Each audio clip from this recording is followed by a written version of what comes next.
Well, hello once again, everybody. And we've moved on from World War I and we're moving into the 1920s. And as you can see from the first of this little PowerPoint presentation, the topic is returning to normalcy. And I've called it a concept-based approach because, why? I'm not going to go over every little thing that happened in the early part of the 20s. There are some big picture items and things that we need to look at. And I want to start with a quote from Warren G. Harding that he put during the 1920 campaign. And he says, what America's present need is not heroics, but healing, not nostrums, but normalcy, not revolution, but restoration. And that's going to encompass a range of thoughts that now that this war is over, the Versailles Treaty has been developed, and we see that as a very flawed peace. And so now America's like, hey, we want to go back to what Mike Nyberg called the status quo ante, and we know we can't get there, but we're going to try. It's like, after every conflict, people want to go back to the way it was before. And America in the 1920s is not going to be that way. To normalcy here for just a moment. We'll look at it in three big areas. Number one is the economy. And the question is, how was America's attempted return to normalcy displayed in this economic activities? And that's going to be quite interesting. Next is in society.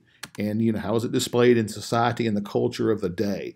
And those of you that went through, high school American history know that it's called the Roaring Twenties. There's a reason for that. We're not going to get into much of that in this particular lecture, but we will in the next. And lastly is in politics, a little ESP there. How is that return to normalcy displayed in the politics and laws of the times? And so we're going to look at this through the lens of these big concepts. Economics, because if you want to know how things work, you follow the money. And you see, how was it displayed in the economy? Well, let's start off with something we all know, which is the concept of mass consumption. After World War I, there is a boom in mass consumption. People want it, but if you want it, it's got to be available for purchase. My sons keep eyeing the new PlayStation 5, for Christmas. Daddy, this is what we want. I said to cough up some money, but as we move closer into the Christmas season, that those PlayStation 5s are going to be about as scarce as chicken's teeth. So what happens to allow this mass consumption to take place? Number one, there is mechanization of the production process. When you look at that car manufacturing line right there, you see those frames, probably Model Ts. That mechanization, you can churn out stuff in a hurry. You've got some new technologies, some of them driven as a result of the war. We saw some of them at the turn of the 20th century. So you've got some of these new technologies. You've got, oh my goodness, I'm drawing a blank here. You've got electricity.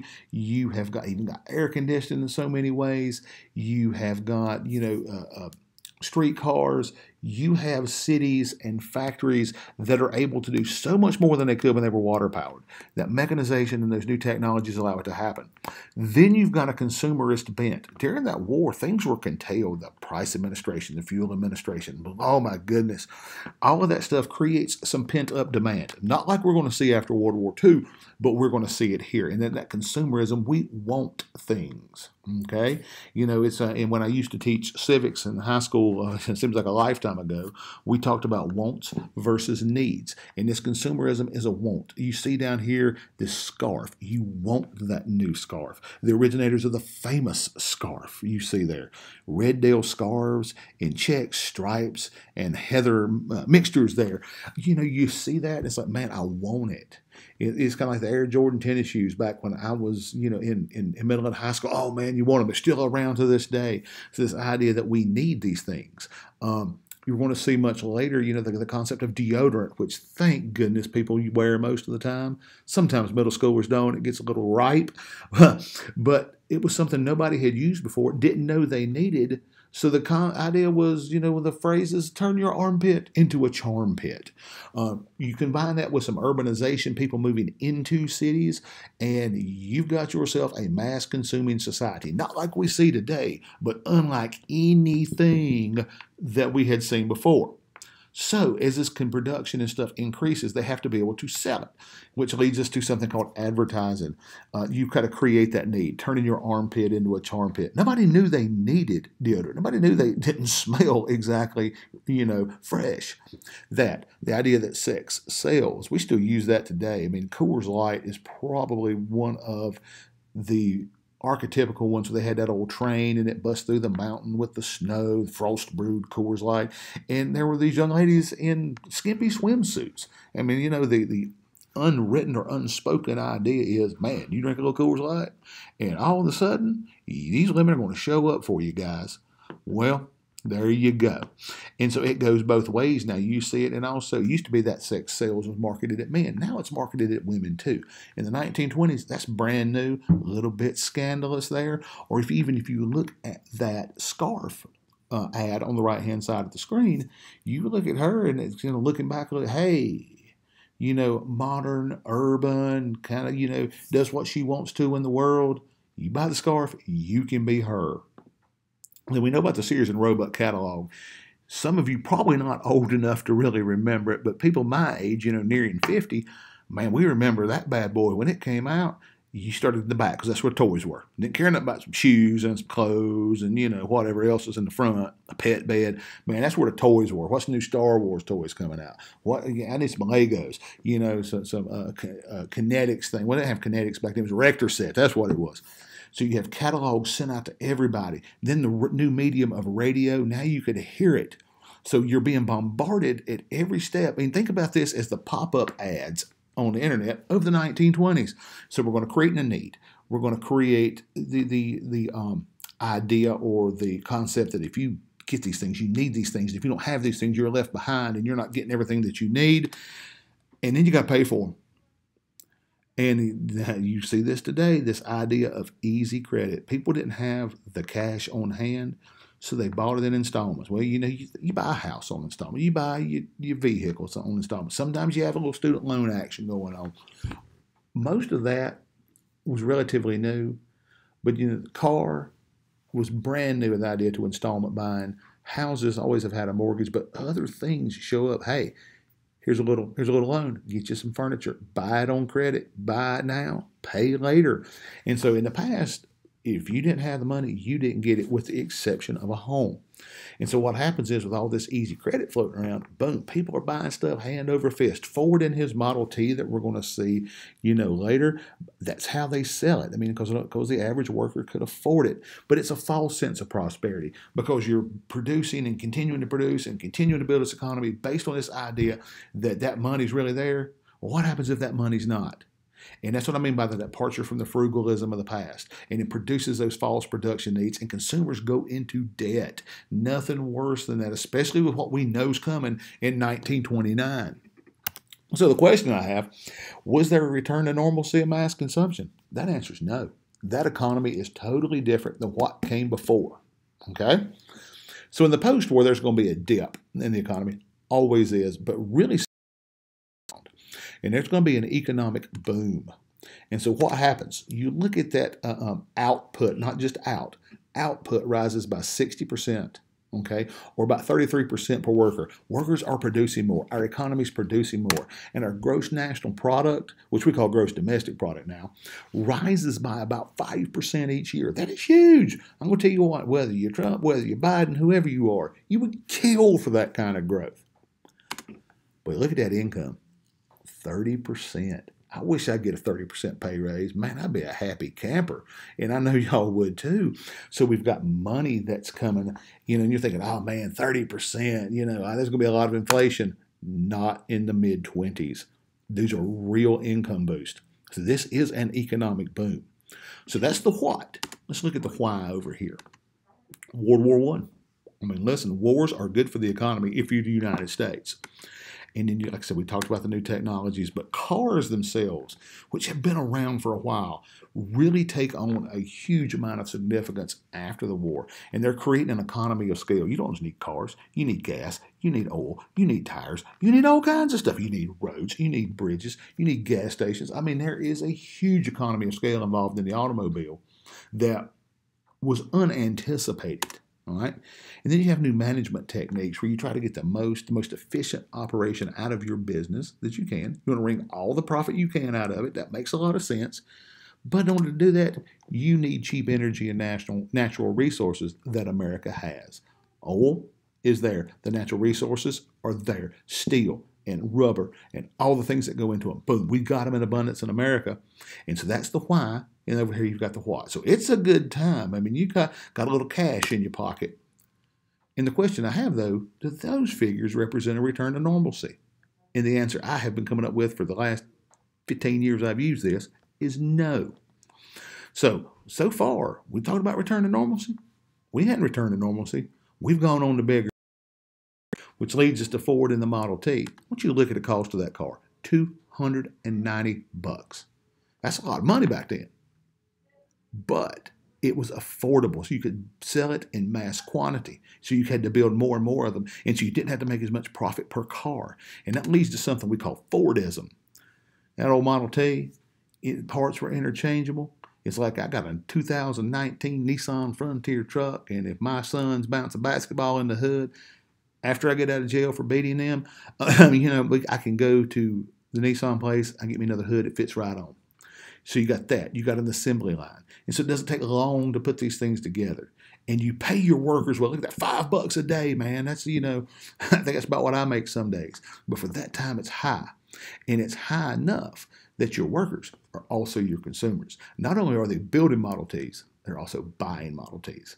And the more Model Ts you sell, the more you need to produce, the more you can pay your workers. And it's a huge cycle. And so that economy of scale, we're talking about gasoline and oil, road building, rubber, glass, steel, boom. All of these things are pretty good for us to see. If you've ever driven on I-85, you know they're always working on that road. It never stops. So what's the impact?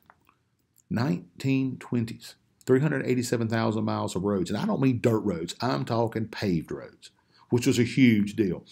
North Carolina's Governor Cameron Morrison at the time had the campaign to get North Carolina out of the mud. By 29, by the eve of the Great Depression, you have 26 million cars in America. And cars are going to begin to replace trains as the preferred mode of transportation. And that is still true in America today. You go to Europe, some of them will say that the train is the only civilized way to travel. Well, in America, you can't really do that. It's the automobile, all right? And so the population can now physically move, from one city to the other, from town to town. And that increases that population growth as people are allowed to move, but it also increases the death rate because these things are they're not safe at all. I mean, Lord have mercy. You look at that car, that thing gets wrecked, bad stuff's happening to you. But it is a huge economic engine. All right? And so the question is, does the T and automotives in general represent a return to normalcy? Absolutely not. Economics? No. So let's culture for a minute. We're going to delve into these deeper a little bit later. And the question is, how was America's attempted return to normalcy displayed in the society and culture? Well, let's start off with a couple of Secco and Vanzetti, two guys that get accused of murdering a paymaster. So what are we going to do with them? One of them looks like Jimmy Fallon over there on the right. But the backdrop is the revolution. In revolution, what do you mean revolution? We're talking about the Bolshevik Revolution when Russia it's not Russia anymore, it's the USSR, the Union of Soviet Socialist Republics, that is Bolshevik or communist. We don't want that here. America, not communist country. At that time, oh my goodness, the bubonic plague was more popular than communism. And we were afraid that foreigners bring the revolution with them. Secco and Vanzetti, not native born, folks. And so what did they supposedly do? Murdered a paymaster. And they probably did. We couldn't find a gun. And if you can't find the murder weapon, it's kind of hard to prove them guilty. But it didn't matter because they were the wrong kind of people. Okay? They were foreigners. They were atheists. They were anarchists. That's the worst of all possible worlds. So they get tried, they get convicted, and they get executed quickly. Not something that happens very fast in America today. So why? Again, foreigners, atheists, the things that we didn't like as a country at that time, Secco and Vanzetti, out of here, buddy. We're done with you. Light them up. And so that's part of that nativist outcry. And my question is, does this represent a return to normalcy? And that answer is maybe.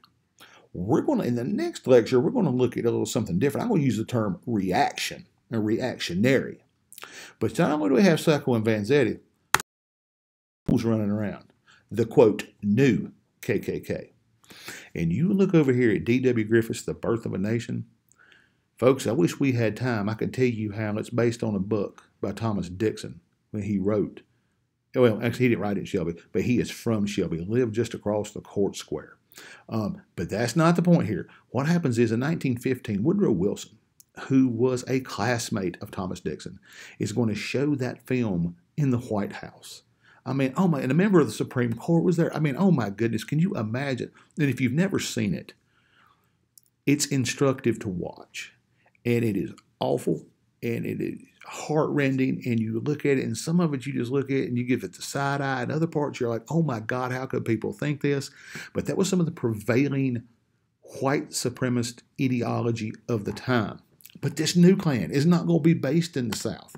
This new Klan is going to be based in the Midwest, all right? In the film The Birth of a Nation and the fear of the isms and modernity and all this other stuff that brings it about. So it's not based in the Deep South anymore. It's over in Indiana, which is going to be called Klandiana, for lack of a better term. The governor was in the Klan, half of the legislature. Matter of fact, they tried to march on the University of Notre Dame because they hated Catholics. I mean, I'm a huge Notre Dame fan. And all of a sudden they march on there, going to hold a week-long clavern at Notre Dame. Well, that's the time when Notre Dame was not co-ed. So the students, the priests, the football team, and meet them on the edge of town and have a throwdown. And the Klan leaves. So next time you see the Golden Dome on NBC or ABC or on TV on Saturday, you just remember they beat the Klan in the 1920s. So that's what I love to tell that story. So what are some of their new ideas? I mean, the old ideas, we know what the old Klan was about, a bunch of foolishness. The same here of the new Klan. They didn't like immigrants. They didn't like Catholics. They didn't like African Americans either. So that was just kind of threw that in the thing. And so they talked about 100% Americanism, white, Anglo-Saxon, Protestant. I hope y'all hear the disdain in my voice for these people. But it's a big deal in the 1920s. So where are they at? Midwest. Still in the South too, hanging out, doing whatever. And what do? Same old tactics from the 19th century. Burning crosses, whipping people, that kind of stuff, shooting folks from time to time. It is a mess because it's much more widespread. And the question that we've got is, does it represent a return to normalcy? Well, I'm reticent to call it normal. But I think what you're going to see later, I'm going to talk about this just a little bit more in the next lecture, is that it's more reactionary than anything. Oh my goodness, new stuff's happening, got to go back and be meaner than we were before. So there's this idea that there's a fight between fundamentalism or fundamental Christianity and modernity. And I hope I'm saying modernity right. That's what one of my professors in undergrad used to say it. So fundamentalism, you get the Scopes trial. John Scopes over in Dayton, Tennessee, violates this thing called the Butler Law, where he teaches about evolution. So they go and they hook him up in class. Now, the whole thing was staged, and he knew he was going to get arrested. Anybody comes in here and arrests one of my teachers, I'm going to be like, see ya, I'm not coming to bail you out. But what we find is that there's this idea that, hey, you got religion, and it is absolute, not the letter of the law, not the letter of science. And I think we still struggle with that to a great deal to this day.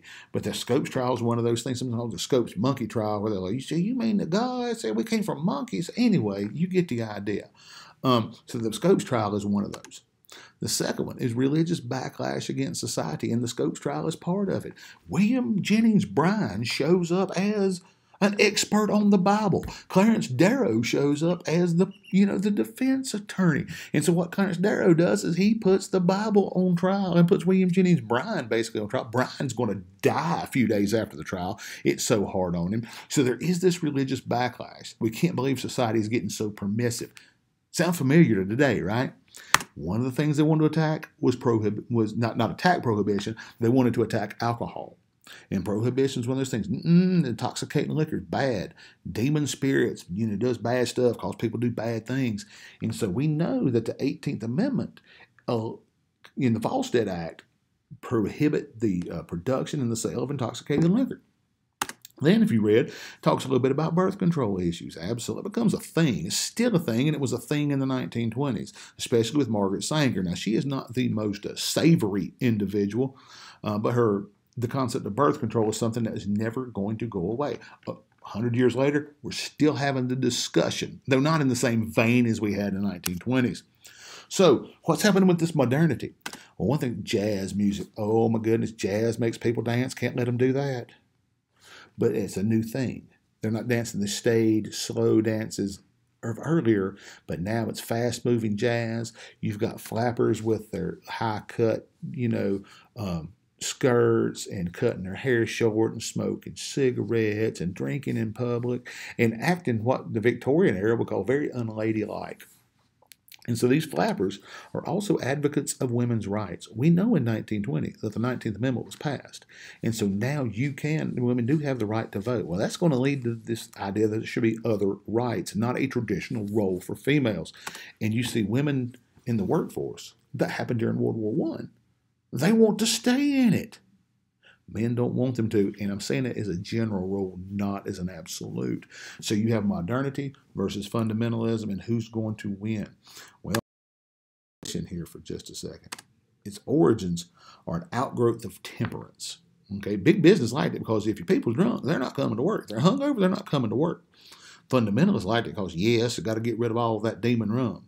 And 100% Americanism, man, let me tell you what, the idea that, it's these foreigners, these immigrants bringing this fondness for drink into America, and they're just infecting all of us. It's kind of crazy, but that's where it's coming from. So we know about the 18th Amendment, the Volstead Act. But what's the impact? Well, it actually does have a positive one, even though I'm not necessarily the biggest fan of it. People's savings increased during the time. Absenteeism at work was reduced. But people, the chemistry behind making alcohol is not that hard. So people non-compliance, they're making it at home. With our bathtub gin, you have speakeasies, things like that. Organized crime figures out there's big money to be made in bootleg liquor. But eventually it's going to be repealed because if the people want it, they're going to get it. And the question I've got is this a convergence of fundamentalism and modernity? And it is. It's kind of like a weird little relationship. It's kind of like used to back in the old day when I was young, seeing Ted Kennedy and Jesse Helms vote the same way. It's like, oh my God, whoa, whoa, whoa, whoa, what's happening? Black hole will open up and suck us all in. And the question is, do those changes represent a return to normalcy? Here there is a definite swinging of the pendulum trying to, but modernity wins out, and we know it does. For us to deal with here is politics. In 1920, check out that map. You've got the Republican Warren G. Harding, the man who wants not nostrums but normalcy, versus the Democrat by the name of Dewey Cox. I think it's Dewey Cox, man, don't quote me on that. But you look at Cox, where does he get all his support? The old states of the Confederacy, with the exception of Tennessee. Just flip them in Kentucky and you got it. And so what happens is in 1920, it's a repudiation of Wilsonian ideals. We don't want to go out and try to tell the world what to do. We don't want to go out and get involved in their mess and get sucked into another war that sees over 100,000 Americans die. To what end? Same old junk as before. What was that? Okay. And then it's also a referendum on Versailles. America never ratifies the treaty. That's why the Biltmore state can call their champagne champagne. There's a part of the treaty that says only champagne can only be sparkling wine that comes from a certain region in France. We never signed it. We call it what we want to. So we don't ratify the treaty. And that's a big deal. That is also a slap to Woodrow Wilson. And we don't want to get in the League of Nations because, man, if we sign on to that thing, they can control part of our country. Today we hear the same thing about the UN. Okay? So 100 years later, same discussion. But what you get is a GOP or Republican majority that's elected. And is that a return to normalcy or is it representative of it? Yes, it is. People don't want any of this mess that got us involved in this junk. So, but there's also going to be a Red Scare that plays into it. And by red, what I'm talking about here is the Russians, the Soviets, the Bolsheviks. And it comes from that Bolshevik Revolution and the Red-White Civil War. It is ugly. We do not, to this day, know how many people were killed in that contest. And what happens is you got Eugene Debs, and he's a socialist, and all of a sudden here they're getting 1920 election, boom, they're getting some votes. And socialism and Bolshevism have so much stuff in common. They're not the same, but they have so much in common to the average American, they look the same. And then you get violent strikes all over the place, and it's like, man, it's just like what happened in Russia. No, no, no, no, no, can't have that.